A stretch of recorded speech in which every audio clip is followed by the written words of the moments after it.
വാക്കുകളിൽ സത്യവും രഹസ്യവും ആവശ്യമാണെന്ന് ആചാര്യന്മാർ പറയാറുണ്ട്. സത്യമാണെന്ന് കരുതി എല്ലായ്പ്പോഴും അത് ഉദ്ഘോഷിക്കേണ്ട കാര്യമില്ല. ഇഷ്ടമല്ലാത്ത സത്യങ്ങൾ അനവസരത്തിൽ പറയുന്നത് പ്രശ്നങ്ങൾ സൃഷ്ടിക്കും.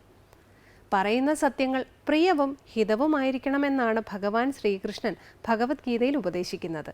അതായത് ഇഷ്ടപ്പെടുന്നതും ഗുണം ചെയ്യുന്നതുമായ സത്യങ്ങൾ പറയാം. അപ്രിയമായത് പറയാതിരിക്കുന്നതാണ് നല്ലത്. അതേസമയം ഇഷ്ടമല്ലാത്ത സത്യം തന്നെ ഒരുവൻ്റെ നന്മയ്ക്കു വേണ്ടിയാണെങ്കിൽ അത് പറയാതിരിക്കുകയും അരുത്.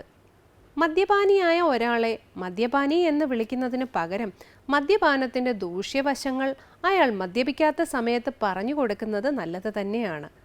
ഒരുപക്ഷെ ആ വാക്കുകൾ അയാളിൽ പരിവർത്തനം വരുത്തി എന്ന് വരാം. മധുരവും സത്യവും പ്രിയവും ഹിതവുമായ വാക്കുകൾ പറഞ്ഞ് സ്വാധ്യായാഭ്യാസനത്തിൽ നിന്നും വ്യതിചലിക്കാതെ വാക്കുകളുടെ പ്രയോഗത്തെ ഒരു തപസ്സാക്കി മാറ്റി മനസ്സിനെ ഏകാഗ്രമാക്കി ഈശ്വരനിലേക്ക് അടുക്കാൻ കഴിയുമെന്ന് ഭഗവാൻ ശ്രീകൃഷ്ണൻ പറയുന്നുണ്ട്.